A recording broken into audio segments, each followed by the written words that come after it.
এখানে ওনার second officer হচ্ছে fully corrupted. আপনার সেকেন্ড অফিসার ফুললি করাপ্টেড, টাকা ছাড়া কোনো, উনি হচ্ছেন পাচলা না। একজন আছে এসআই ভূষণ। দেবিদ্বার উপজেলা আইন শৃঙ্খলা কমিটির সভায় পুলিশের শীর্ষ কর্মকর্তাদের উপস্থিতিতেই থানার অভ্যন্তরীণ দুর্নীতি ও দালাল সিন্ডিকেট নিয়ে কঠোর সমালোচনা করেছেন কুমিল্লা ৪ আসনের নবনির্বাচিত সংসদ সদস্য, জাতীয় নাগরিক পার্টির দক্ষিণাঞ্চলের মুখ্য সংগঠক হাসনাত আবদুল্লাহ। তিনি প্রকাশ্যে থানার সেকেন্ড অফিসার ও দারোগাকে পুরোপুরি দুর্নীতিবাজ আখ্যা দিয়ে থানাকে দালাল মুক্ত করার জন্য ওসিকে কড়া নির্দেশ দেন। বুধবার দুপুরে দেবিদ্বার উপজেলা পরিষদের হলরুমে আয়োজিত বিশেষ সভায় প্রধান অতিথির বক্তব্যে তিনি এসব মন্তব্য করেন। সভায় দেবিদ্বার থানা পুলিশের ভারপ্রাপ্ত কর্মকর্তা মোহাম্মদ মনিরুজ্জামান উপস্থিত ছিলেন। সভায় বক্তব্য দিতে গিয়ে এমপি হাসনাত বলেন, ওসি আন্তরিক হলেও তার অধীনস্থ কিছু কর্মকর্তা আন্তরিক নন।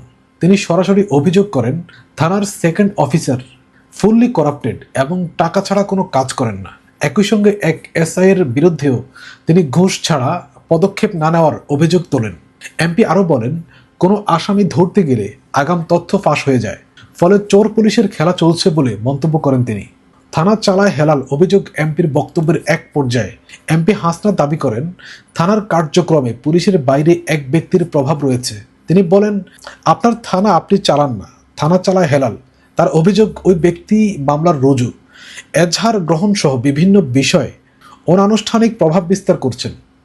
তিনি প্রশ্ন রাখেন, পুলিশের কোনো আনুষ্ঠানিক পদে না থেকেও কিভাবে ওই ব্যক্তি নিয়মিত থানায় অবস্থান করছেন এবং সিদ্ধান্ত প্রক্রিয়ায় যুক্ত হচ্ছেন। থানাকে ঘিরে একটি দালাল ও মাদক সিন্ডিকেট সক্রিয় রয়েছে। সাধারণ মানুষ সরাসরি থানায় যেতে ভয় পায়। উল্লেখ করে তিনি বলেন, একজন ভুক্তভোগী যেন স্বাভাবিক প্রক্রিয়ায় থানায় যেতে পারেন, সেই পরিবেশ নিশ্চিত করতে হবে। তিনি ওসিকে উদ্দেশ্য করে বলেন, থানাকে দালাল মুক্ত করতে হবে এবং পুলিশ জনগণের সম্পর্ক হতে হবে সরাসরি ও আইনসম্মত। অবৈধ কোনো বিষয়ে সহযোগিতা না করারও আহ্বান জানান তিনি। এমপি বলেন, গত 1 বছর ধরে তিনি ব্যক্তিগতভাবে বিষয়গুলো খতিয়ে দেখছেন এবং সাংবাদিক ও সুশীল সমাজের প্রতিনিধিদের সঙ্গে কথা বলছেন। তার দাবি, থানার ভেতরে একটি অনানুষ্ঠানিক চক্র সক্রিয় রয়েছে, তবে তিনি আইন শৃঙ্খলা পরিস্থিতির উন্নয়নে পুলিশ প্রশাসনকে সহযোগিতার আশ্বাস দেন। আমি বসে ইউনিয়নের সাথে কথা বলে আমি জানাই দেবো যে আপনাদের ইনশাল্লাহ। আল্লাহ তো অন্যভাবেও আরো বেশি ক্ষতি করতে পারতো না। আল্লাহ, আমরা একটা পরীক্ষা, আল্লাহর ভরসা করতে হবে।